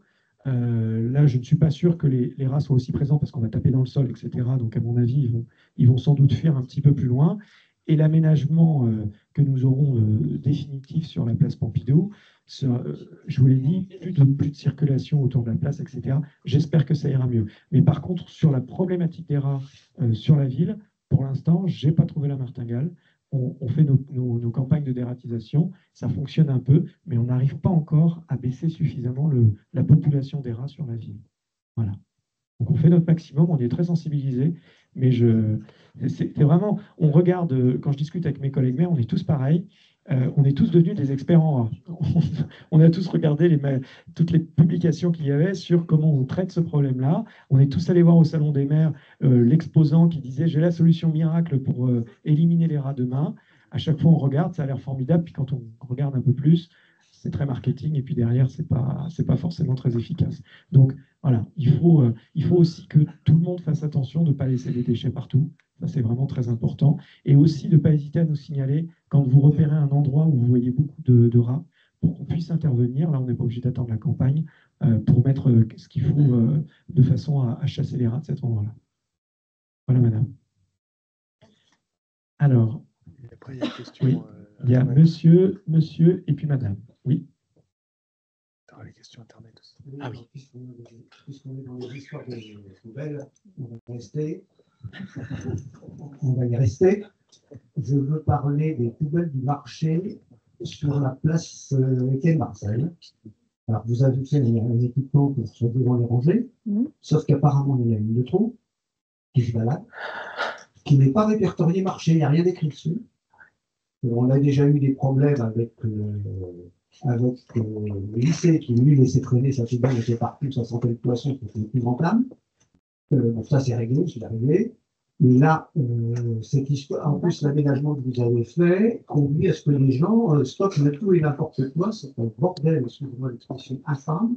Il y a tout et n'importe quoi, les gens passent, ils découvrent leurs affaires. Donc ça, il serait peut-être intéressant de regarder ça un peu plus près. Autre problème, je ne sais pas si vous avez vu sur la place, la borne électrique pour le marché qui est à côté de l'éclairage, c'est l'éclairage de la vidéosurveillance, je ne sais plus, est dans un état lamentable. Elle est percée, il y a quelqu'un qui a mis un sac poubelle avec du scotch autour, le sac poubelle est percé. C'est peut-être temps de garder ça un peu en détail, s'il vous plaît. Très bien, merci beaucoup pour ces remarques. On va regarder pour l'histoire de la poubelle dont vous parliez là, parce que je n'avais pas eu connaissance de cette poubelle qui n'est pas numérotée, recensée dont vous parlez là. Oui, oui, je vous ai entendu. Je ne sais pas. On va regarder. On va regarder ça. Sur le local, on a créé un local classique, comme on en crée partout. Après, malheureusement, on n'est pas maître de la négligence et de la saleté des gens qui viennent déposer des choses où ils ne devraient pas le faire. Et ça, on ne peut pas être derrière chaque individu qui fait ce genre de choses. Donc, on crée, on prévoit, mais après, effectivement, si vous avez des gens sales, eh bien, c'est sale.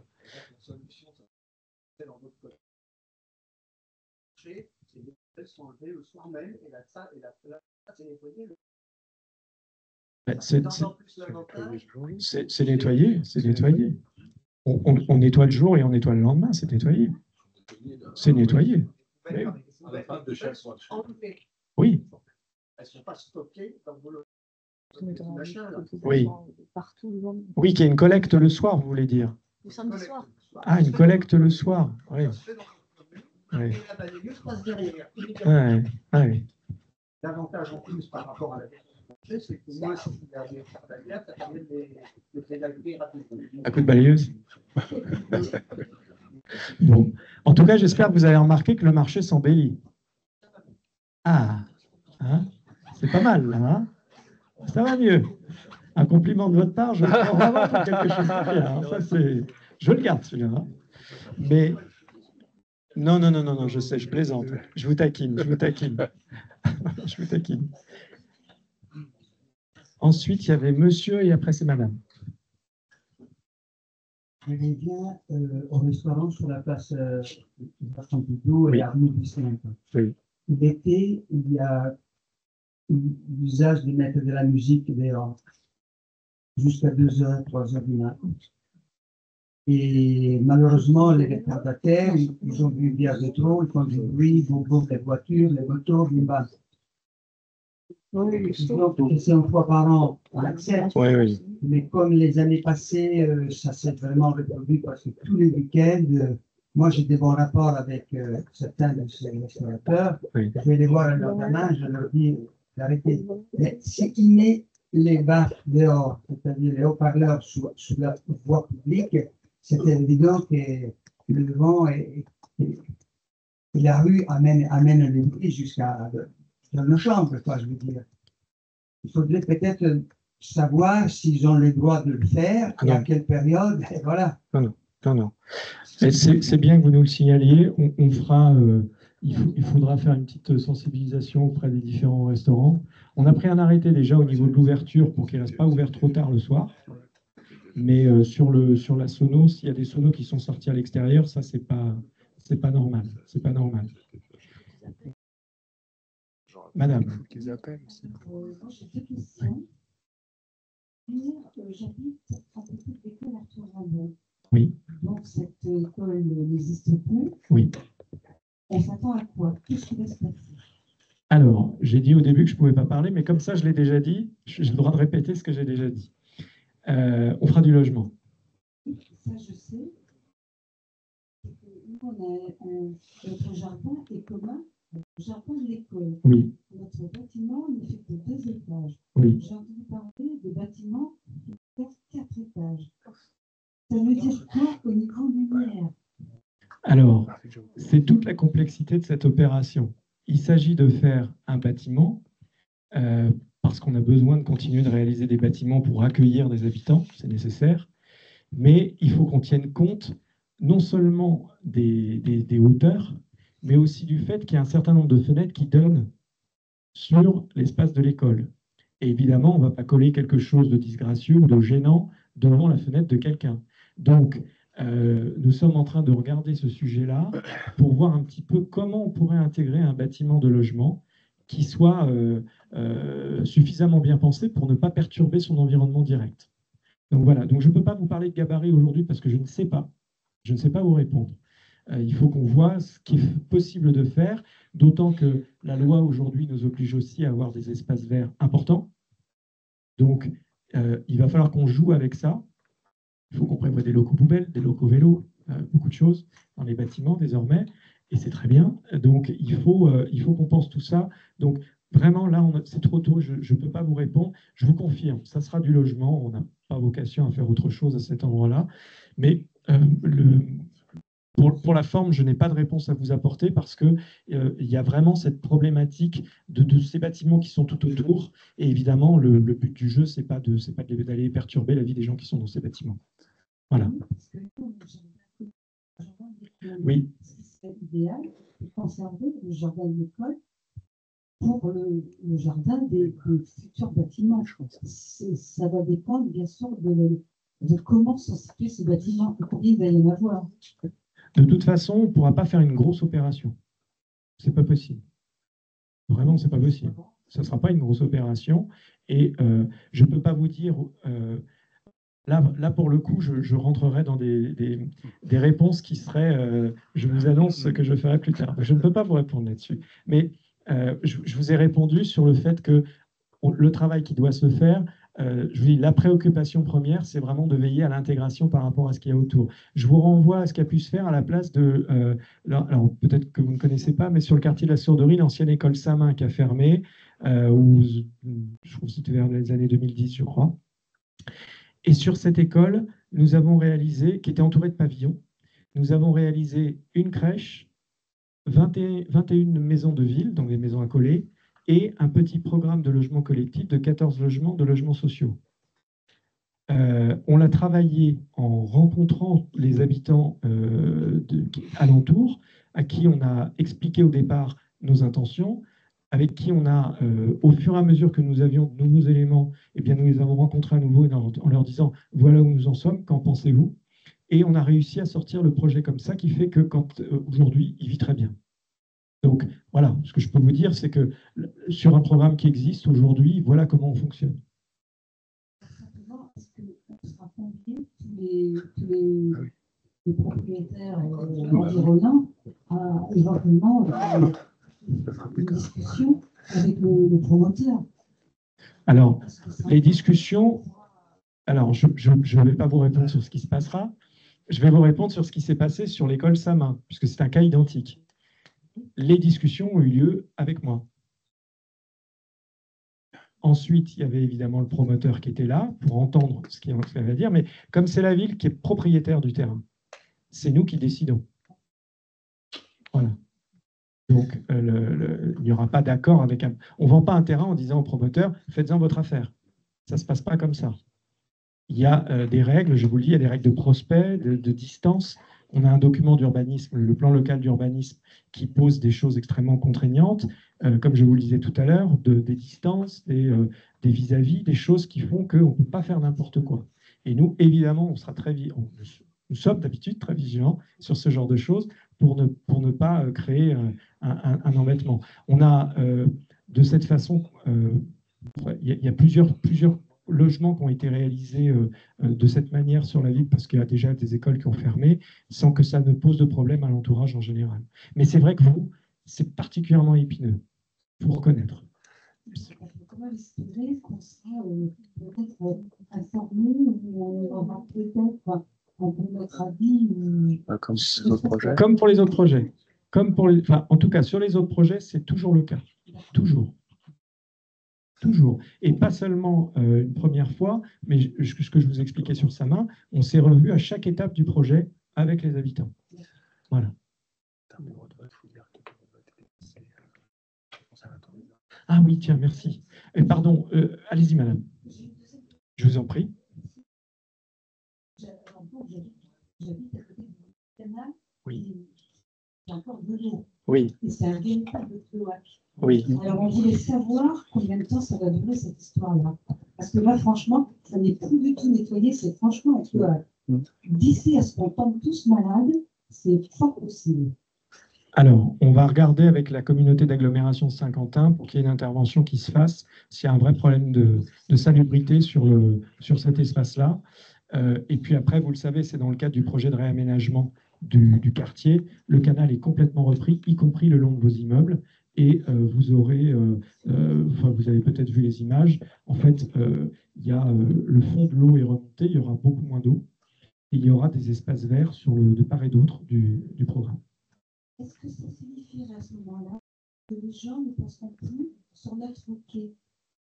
Alors si. Le problème, c'est que nous je sais. Ce quai. Je sais. C'est un grand passage, mais alors c'est des gens toute la journée qui passent en voiture, en moto, en vélo, l'éjection des chiens. Je sais. Oui. C'est épouvantable. Or, nous devons en assurer l'entretien, ce qui n'est pas normal. Non, ça fait partie des magies de la ville nouvelle, des choses qui ont été pas très bien pensées. Bon, il y a eu beaucoup de choses de bien pensées, mais c'est vrai qu'il y en a eu quelques-unes, dont la vôtre, effectivement. Alors, si mes souvenirs sont bons, il y a un passage qui est prévu de l'autre côté. Donc, je ne vous dis pas oui, on ne va plus passer par chez vous, parce que je n'ai pas souvenir de ça, mais je suis à peu près sûr qu'en revanche, il y aura un passage de l'autre côté du canal qui permettra aux gens de ne pas avoir forcément à passer par chez vous. Voilà. Et Antoine Beau me rappelait une chose, une information pour tout le monde. Arthur Rimbaud, c'était un bureau de vote. Donc, vous ne pourrez plus voter à Arthur Rimbaud pour ceux qui votaient sur l'école Arthur Rimbaud. Désormais, comment? Je ne voterai plus. C'est une blague. Oui, je sais, j'ai compris. Donc, désormais, vous voterez au Conservatoire des Arts. Voilà. C'est pas trop loin, ça va. C'est pas mal, hein? C'est plus classe. Ensuite, monsieur.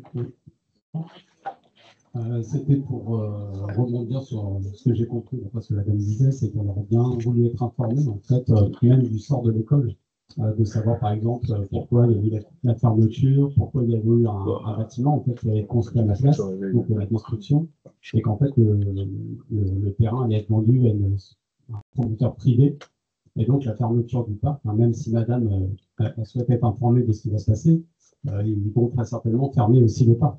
Donc en fait, tout ça, c'est des informations sur... Quel parc, monsieur?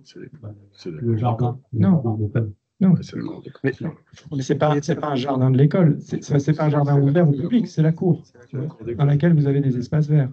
Là, en l'occurrence, c'est un espace vert partagé et la dame dit... Non, c'est pas un espace vert partagé, madame, monsieur. C'est un espace qui est dans l'école. C'est pas partagé. Quelle est votre question? Non, ma question, mon point, c'est... D'accord.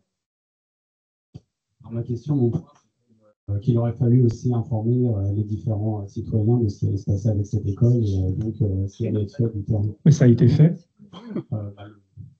La délibération avec les citoyens. Le fait que ça allait être, que ça allait être un promoteur privé qui allait construire les bâtiments. Pourquoi? Pour savoir si deux choses auraient pu être faites justement avec ce terrain. Mais je comprends pas. On a procédé, monsieur, à toute une phase de concertation avec les habitants dans laquelle il a tout été annoncé sur les fermetures d'écoles, tout a été dit, tout a été public au fur et à mesure de toute la procédure. Et lorsqu'il a été... la chose que j'ai dite à un moment pendant cette procédure, c'est qu'il y a une chose... Vous allez réfléchir sur tout un tas de sujets, mais il y a une chose que je ne vous demanderai pas, les représentants de parents d'élèves et les enseignants, c'est de choisir les écoles qui doivent fermer. Je rappelle qu'on perd chaque année 100 enfants sur Montigny ces dernières années. Donc on avait des écoles aux 3/4 vides. Donc j'ai dit, la décision des écoles qui fermeront, je la prendrai moi, j'assumerai ce mauvais rôle, parce que c'est impossible de demander à des représentants de parents d'élèves, à des enseignants, choisissez l'école qu'on va fermer. Évidemment, on est d'accord, tous m'ont dit, on est d'accord sur le principe de fermer des écoles. Ça n'a pas de sens. Même au niveau écologique, ça n'a pas de sens d'avoir des bâtiments qu'on chauffe, qu'on éclaire, dans lesquels il y a très peu d'enfants. Ça n'a aucun sens. Il vaut mieux rassembler les enfants et mettre plus d'enfants dans une école et chauffer, éclairer une école, plutôt que d'éclairer et de chauffer plein d'écoles dans lesquelles il y a très peu d'enfants. Donc, tout le monde était d'accord sur le fait qu'il fallait fermer des écoles, évidemment, mais pas la mienne. Et c'est normal. C'est normal.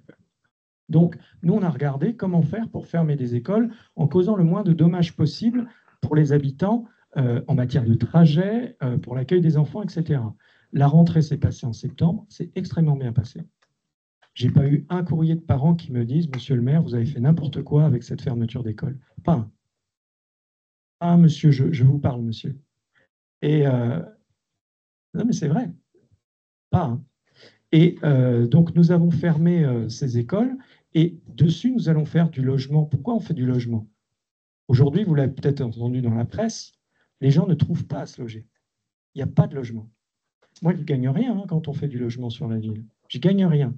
Mais par contre, permettre à des gens de pouvoir se loger, ça, c'est important. Et aujourd'hui, en plus, on sait qu'on a, entre autres, particulièrement besoin de logements plutôt pour des jeunes familles.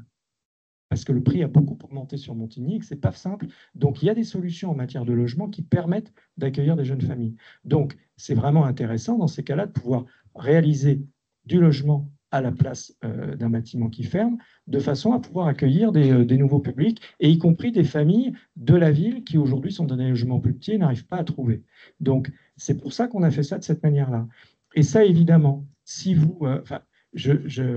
ou alors, il faut arrêter de délire des équipes municipales. Si à chaque fois que l'on travaille sur quelque chose, on doit se retourner vers les habitants pour absolument tout et leur dire est-ce que vous êtes... travaillons tous ensemble sur tous les aspects. Oui, je sens que vous êtes inconvaincu, monsieur, mais pour le coup, c'est pas possible de travailler comme ça. Oui, vous savez. Je ne sais pas si vous avez l'expérience concrète d'avoir travaillé de cette manière-là. Si, vous en avez plein en plus, mais c'est formidable. En tout cas, sachez par exemple que sur un sujet comme ça, les assises de l'éducation, je ne sais plus quand c'est le résultat. 21 novembre. 21 novembre, nous saurons si notre projet des assises de l'éducation a été retenu dans le cadre des actions de citoyenneté participative. On participe à un prix au niveau national et et nous sommes en lice peut-être pour remporter ce prix par rapport au travail de démocratie participative qui a eu lieu sur les assises de l'éducation. Oui, sur celui-là. Absolument, monsieur. Donc, je crois qu'on a vraiment travaillé avec les habitants de manière extrêmement importante. On a eu énormément de réponses. Il y a eu des tas d'ateliers. Sachez que dans les démarches qui ont été faites, parce que j'ai dit pour les fermetures des écoles, c'est moi qui assumerai parce que ça, c'est le truc dont personne ne veut. Mais pour le reste, tout ce qui va être mis en œuvre dans les écoles, ce n'est pas le maire, ce ne sont pas les élus qui ont décidé. Ce sont les habitants qui ont participé aux ateliers, ce sont les enseignants qui ont participé aux ateliers, ce sont les enfants qui ont participé aux ateliers, qui ont choisi ce qui va être fait dans les écoles. Plus le personnel qui travaille, les ATSEM, etc. Ce sont ces personnes-là qui ont choisi. Je vous le dis très clairement, moi, il y a des choses qui sont retenues, qui sont prévues d'être mises en œuvre désormais, qui n'étaient pas forcément mes choix, hein, très franchement. Mais c'est ça la règle. À partir du moment où vous dites aux gens, je vous consulte, il faut aller jusqu'au bout de la démarche de la manière la plus sincère possible. Et c'est ce qu'on a fait. Par contre, il y a des sujets sur lesquels, là, je reprends la main en tant qu'élu, effectivement, pour dire, je sais que votre école à vous ne voudrez pas la fermer, donc ça, c'est moi qui le décide. Et derrière, je sais que quand on envisage de faire du logement, les gens nous disent souvent, ah, vous bétonnez, vous bétonnez. Oui, les mêmes gens qui nous disent ça ne s'interrogent pas sur le fait qu'ils sont dans un bâtiment qui a été construit pour les accueillir. Hein ? Donc, il faut aussi penser aux autres et se dire qu'on doit pouvoir accueillir des gens. Et là-dessus, effectivement, on prend la décision de le faire. Et on le porte et on l'assume. Voilà, monsieur. Oui, d'autres questions? Allez, monsieur Péguet. Je reviens sur Rimbaud et sa suite. Oui. Vous avez parlé de logement. Vous avez un projet pour accueillir des jeunes familles. Il y a un dispositif qui existe appelé le bail réel solidaire. En plus, vous avez le foncier. Oui. Est-ce que vous avez prévu de mettre en route le mécanisme du bail réel solidaire? Bail réel solidaire. BRS, bail réel solidaire. Le bail réel solidaire. J'aimerais tellement pouvoir vous répondre, monsieur Péguet. Vous ne me répondez pas, mais faites-le.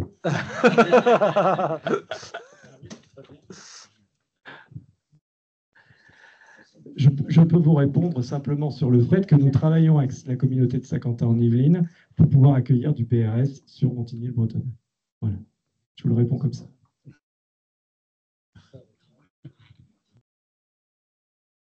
Une petite question complémentaire. Tout à l'heure, vous avez évoqué CDC Habitat. Oui.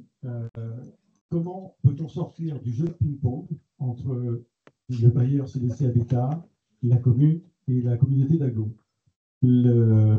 On est dans le bâtiment donc, qui est limitrophe à CDC Habitat sur 45. Ils sont en train de refaire toute la voûte, donc tout le U, en faisant de l'isolation. Et ils enlèvent les globes qui sont au plafond, les globes d'éclairage. Alors ça a déjà été un long combat pour savoir à qui ça appartenait. Ça, ne rigolez pas, parce que pour ça ne fait pas tellement longtemps qu'on est là, mais on s'est bien amusé entre la copropriété, entre le centre commercial, entre la ville et la communauté d'agglo. On a fini par savoir que c'était la communauté d'agglo qui avait en charge ces globes d'éclairage. Alors, il y a des dominos qui pendent, des fils qui pendent, des globes qui marchent plus, donc ils les entretiennent absolument pas. Là, ce qui se passe, c'est que CDC Habitat refait son U. Nous, 45 avenue du Centre, c'est absolument pas fait. Et ils ont la consigne de s'arrêter juste avant. L'avenue du Centre, juste après nous, c'est toujours CDC Habitat de l'autre côté. Ils n'ont pas encore attaqué. ça serait quand même logique d'avoir une cohérence d'ensemble et de faire cette route en une seule fois, puisque c'est les mêmes globes d'éclairage. Ça serait quand même logique. Donc, comment on peut procéder? Est-ce que vous avez moyen de passer un petit mot du côté de la communauté d'agglo, de façon à les réveiller sur ce sujet? Ah ben, je vous remercie de me le signaler, ça, parce que c'est sûr que si on termine tout et qu'on n'a pas fait ce bout-là, tout le monde va nous regarder en disant mais qu'est-ce que vous avez fichu, hein. Ça va être des petits pistolages, Bon, ben, c'est noté. On va regarder ça. Ok. Ça, c'est la première chose. Et la deuxième, concernant la gestion de l'eau. On a posé au niveau de notre syndic une question qui est tout à fait légitime pour savoir que les prix de l'eau dans la commune ne sont pas les mêmes suivant les endroits. Oui. Le problème aussi est la facturation. Nous, on a une propriété de 54 lots. On est facturé comme un gros consommateur parce qu'on n'est pas facturé au net. C'est-à-dire, si je prends un kilo d'arrosage, je vais me brancher dans la rue, je paierai bien moins cher que si on paye la copro. Donc, il y a la possibilité de demander une individualisation des compteurs. La CEOP fait la sourde d'oreille à un point inimaginable. C'est-à-dire que nous, ils ne nous répondent pas. On est passé par notre syndic, ils ne répondent pas, ils les relancent, ils font exprès de ne pas répondre. Là, on a quelque chose qui est légal et ils font exprès de ne pas répondre. Est-ce que vous pouvez aussi... Alors, est-ce que vous pouvez me saisir officiellement là-dessus? Tout à fait. Hein? Envoyer un courrier, et j'ai Madame Bastoni qui est là, ici présente, qui représente la ville et Saint-Quentin plutôt à la CEOP. Donc, à la Corrèze, oui. Mais qui sait, qui est en lien avec tout ce qui touche à l'eau, et donc saisissez-moi là-dessus. Pour avoir un peu plus de poids que le conseil syndical. Si tu as une info, elle a peut-être une info pour vous, Madame Bastoni. On va donner le micro. Tu as répondu du coup. Dans la tarification de l'eau, effectivement, par rapport aux différents prix, c'est parce qu'il y a notamment autant de différents services d'assainissement selon les... et c'est ça qui fait la différence du coût de l'eau, parce que quand vous avez votre facture d'eau potable, vous avez inclus dedans aussi le service d'assainissement. Ça, c'est la première des choses. Attendez, en fait, le deuxième point. Intermédiaires qui sont des filiales de la première et qui se refacturent entre elles. Non, mais c'est quand même la base du fait qu'il y a énormément, enfin, qu'il y a plusieurs tarifications, c'est déjà par rapport à ce point-là. La deuxième chose, pour répondre à votre question par rapport à la tarification de l'eau, donc la tarification qui sera à venir, puisque là on est en fin de délégation de services publics, la tarification que l'on a actuellement, il y a une tarification donc, par rapport au type de branchement, hein, donc effectivement sur des branchements en fonction du débit de chaque branchement. Évidemment, vous n'avez pas le même branchement qu'une maison sur un immeuble, et vous n'avez pas le même branchement que, par exemple, le technocentre. Voilà. Donc, ce n'est pas les mêmes... le même débit. Et puis, vous avez une tarification à la consommation. Et cette tarification à la consommation, il y avait une tarification qui était avec le moins de 120 mètres cubes et des plus de 120 mètres cubes. Et cette tarification, on a décidé de passer sur une tarification qui était au volume sans qu'il y ait cette différence de 120 mètres cubes. Voilà, donc je pense que ça sera quelque chose qui ira tout à fait dans votre sens. Voilà. Oui, vous avez une date Non, mais là, ça sera quand, effectivement, il y aura un nouveau délégataire qui arrivera. Voilà. Voilà. Merci. Bien. Est-ce qu'il y a d'autres questions? De la même manière. J'ai deux questions. L'une concerne justement la fermeture de l'école Rimbaud, et donc un certain nombre d'élèves ont intégré cette école ici, Mansart, et les parents trouvent très pratique de venir stationner dans la cour de notre résidence, juste à côté. Parce que s'ils pouvaient, ils rentreraient dans la classe des enfants avec leur voiture. Donc il y a des jours où on est bloqué, on ne peut pas sortir, on ne peut pas rentrer de chez nous, ni nous, ni nos voisins des hivers. Oui. Et c'est vraiment une catastrophe. Est-ce qu'il serait possible d'ajouter ou de modifier la signalétique à l'entrée au niveau des feux dans la partie publique, puisqu'après le virage, on est dans notre propriété. Est-ce qu'il serait possible de mettre, je sais pas moi, un stationnement interdit, un sens interdit, quelque chose qui vraiment dissuade les gens de venir là, de faire leur demi-tour? Il faut se dire juste, même entre eux, les parents d'élèves se foutent sur la gueule parce qu'ils se retrouvent coincés dans ce toit à ras qui est la cour avec cette. Voilà, c'est gênant, quoi. Je veux dire, j'ai dû faire la police un soir pour les calmer, leur dire attendez, on va essayer. Ils s'étaient embouteillés, ils n'arrivaient plus à sortir. Comme disait un de mes prédécesseurs, il faudrait des écoles drive. C'est ça, oui, Il faudrait des écoles drive. Vous arrivez avec votre voiture, vous rentrez à l'intérieur, vous arrivez dans la classe du gamin, plac, il sort et puis vous repartez comme ça. Ouais, ça c'est terrible. C'est noté, Madame Manière. Et votre deuxième question? Ma deuxième question concerne le projet citoyen du quartier centre. Oui. L'année dernière, lors de cette même réunion, vous m'avez félicité, j'étais écarlate comme là sûrement. Et puis depuis, rien n'a bougé, j'ai essayé, enfin, sauf cette semaine. Et je vous promets que c'est pas parce qu'il y a la réunion publique. Je vous promets. De joindre M. Drouillet. En fait, c'était un petit peu compliqué. J'avais l'impression d'écrire dans le vide et de parler dans le vide. Bon, cette semaine, ce week-end, j'ai vu des petits trous qui étaient creusés au pied de chaque arche. Donc, je voudrais en savoir plus, puisque si on se réfère au règlement de la charte des projets citoyens, le porteur de projet et les riverains doivent être informés à chaque étape du projet. Donc là, il y a un petit manque d'information et de communication au niveau global. Donc je voudrais savoir, puisque je vais laisser M. Drouillet répondre, mais M. Drouillet, en fait, M. Drouillet va vous le dire plutôt. Parlez pour vous. Bonsoir, Madame Manière. Du coup, ça me permet de voir un visage sur un nom. Voilà. Oui, j'ai essayé de vous joindre d'ailleurs plusieurs fois et à chaque fois, malheureusement, on n'a pas pu savoir autre que par votre répondeur. Voilà. Mais voilà. Donc, en ce qui concerne ce projet, la commande, elle a transité par la démocratie locale. Hein. Nous, on n'est que les techniciens, on n'est que les supports techniques. Et donc, la démocratie locale nous a sollicité en disant sur ce passage de revégétaliser, redynamiser un petit peu la végétalisation qui avait été réalisée il y a quelques années, hein, quand le passage avait été aménagé. Et donc, la commande que nous, on a reçue au niveau des services techniques, c'est améliorer la végétation sur cet espace-là. Nous, notre commande, c'est de végétaliser. Donc, on a travaillé avec la démocratie locale, qui est notre interlocuteur. Hein. Nous, on n'a pas de contact direct avec les administrés. Hein. On passe toujours par le prisme de la démocratie locale, notamment pour ces projets participatifs. Hein. Ça a été le cas sur l'ensemble de la ville, dans les différents quartiers.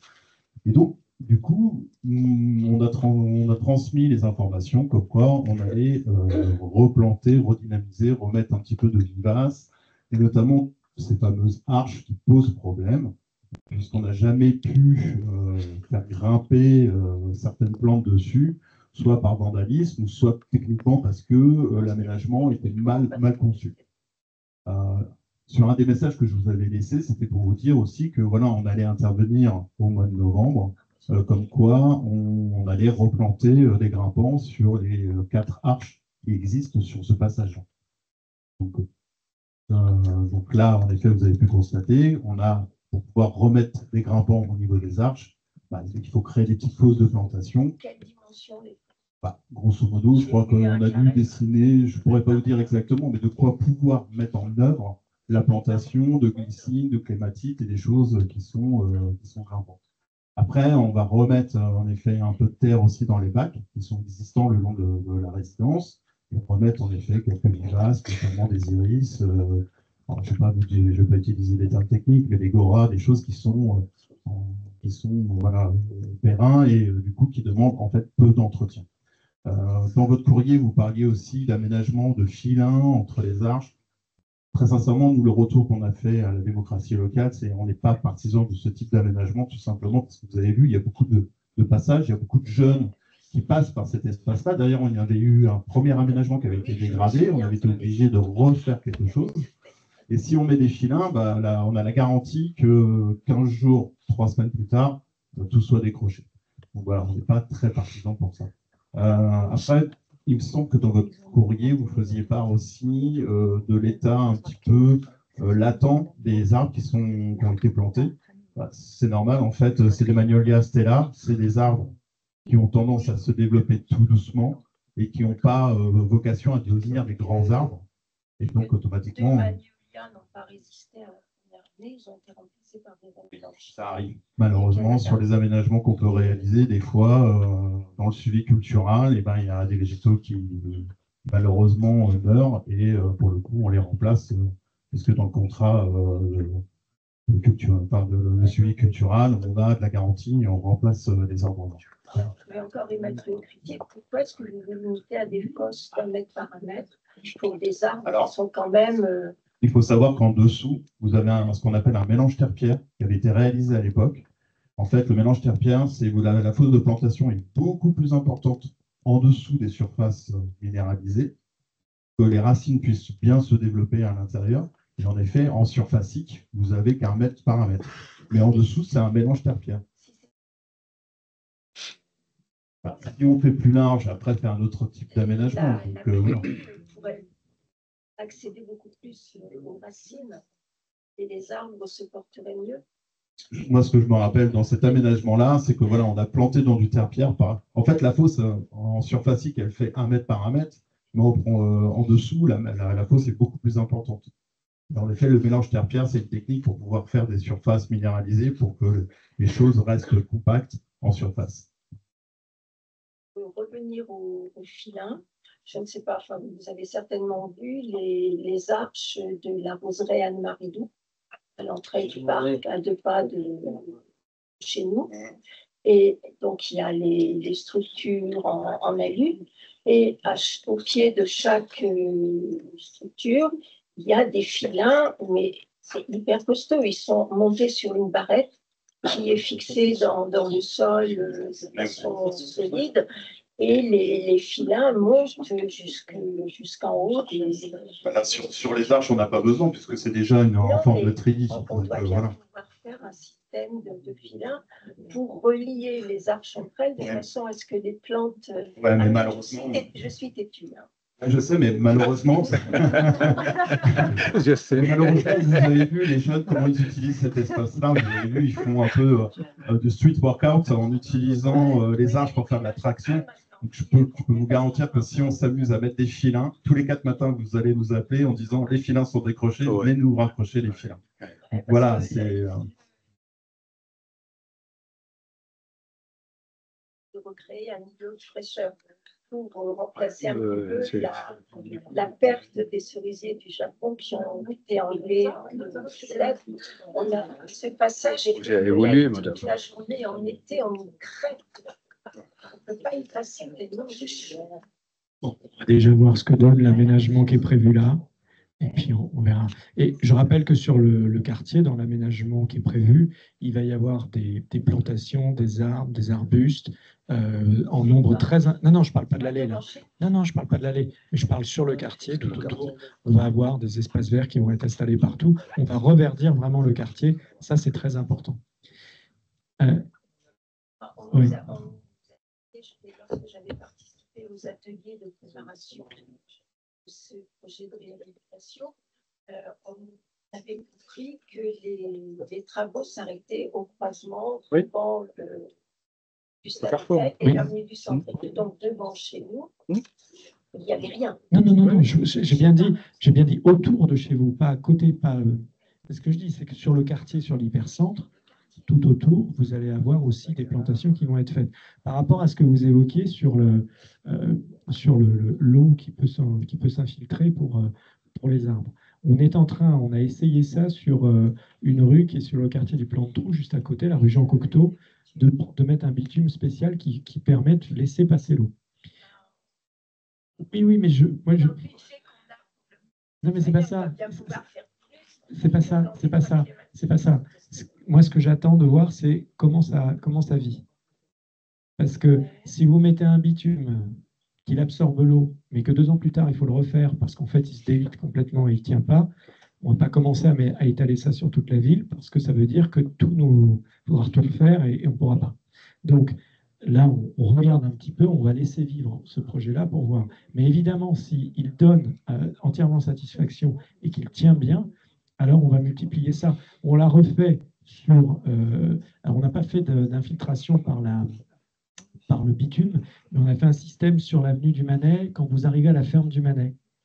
On a fait un profil de voie qui fait qu'en fait l'eau descend jusqu'à une noue qui se trouve sur le côté, de façon à ce que l'eau s'infiltre à la parcelle là aussi. Et je vous le disais, sur la crèche Comtesse de Ségur, là aussi, on a mis un système avec des noues, de façon à ce que l'eau qui circule, qui tombe là, s'infiltre. Donc c'est vraiment un savoir-faire qui est en train de naître au niveau du service, qui permet d'avoir des réalisations de ce type, et qu'on va multiplier. D'autant que pour l'instant, l'agence de l'eau nous subventionne à chaque fois qu'on fait un projet comme ça. Est-ce que dans les années à venir, elle le fera encore? Je ne sais pas, parce que l'agence de l'eau, c'est comme tout le monde, l'argent va disparaître peu à peu, mais en tout cas, on est vraiment dans cette démarche-là, effectivement, de pouvoir faire. Après, il faut qu'on regarde bien sur les fosses d'arbres, parce que quand on fait des fosses d'arbres extrêmement larges, la problématique qui peut se poser alors, c'est la boue l'hiver. Et vous avez des réclamations dans ces cas-là des gens parce que ça peut devenir impraticable. Donc il faut planter des choses qui tiennent bien de façon à éviter ces problèmes de boue. Et on peut aussi encaisser, faire un peu comme les arbres. Mais oui. Oui. Mais là déjà, les gens ne le remarquent pas, mais c'est une information importante que donne Dimitri Drouillet, c'est que auparavant, quand on plantait des arbres en ville, on leur laissait un espace tout rikiki, et c'est pour ça que les racines, elles faisaient comme ça, et qu'elles vous défonçaient tous les trottoirs et les voiries. Aujourd'hui, en fait, sous le bitume, est fait une... C'est toi. Il y a un drone dans cette pièce. Les fosses sont aménagées de manière différente, justement pour permettre aux racines de descendre et non plus de partir sur les côtés. Donc il y a des évolutions déjà qui ont eu lieu et qui permettent une meilleure vie pour les arbres que ce que nous avions jusque-là. Est-ce qu'il y a d'autres questions? Madame, attendez, on va vous donner le micro. Non, mais on n'entendra pas. C'est pour les gens qui suivent sur Internet, madame. Les 3 bassins qui se trouvent sur le parvis des sources. Ça va être entièrement refait. À l'identique. Remis en eau. À l'identique. C'est une œuvre d'art. Donc elle sera remise comme elle l'était au départ. Voilà. Une autre question? J'en vois pas. Bon, eh bien, écoutez. Ah, monsieur, pardon, je ne vous avais pas vu. La dernière. On a parlé tout à l'heure d'un passage clouté à remettre devant le laboratoire. Là, oui. Comme ça. Ouais. Et puis, c'est parti. Non, j'ai dit oui. C'est noté. Je vous en prie. Un passage piéton, oui, il y en a bien besoin au niveau du laboratoire, mais il y en aurait besoin aussi quand on sort de la gare à pied. Maintenant, quand on sort de la gare à pied, quand on se dirige vers la rue Jauneteul, le côté gauche, il n'y a plus de trottoir puisqu'il y a les travaux. Oui. Donc, ce qui fait que pour traverser, je vous sais vrai que moi, je ne sais pas comment faire. On sort de la gare, on a d'abord une première partie où les voitures viennent de gauche. Après, on se trouve, ça vient de droite. Il n'y a pas de quoi passer. Après, on ne peut plus traverser non plus. Au niveau de la gare, c'est très compliqué de traverser quand on vient de la gare. Quand on va vers le Teul. Ah, vers le Teul. C'est très compliqué. C'est vraiment très compliqué. Moi, j'habite à Buissy-Saint-Léfeld. Oui. Il y a un passage piéton à Buissy-Saint-Léfeld. Mais maintenant, il y a des travaux, donc ce qui fait qu'on ne peut plus passer par là. Quand on vient de la gare à pied. Voilà. D'accord. C'est noté. Merci, madame. Une dernière question? Non? On est arrivé au bout? Bon, ben écoutez, encore un grand merci de prendre de votre temps pour la vie de la ville. C'est important, donc je vous remercie vraiment pour ça. Et puis, je vous souhaite une très, très bonne soirée et puis à bientôt. Au revoir.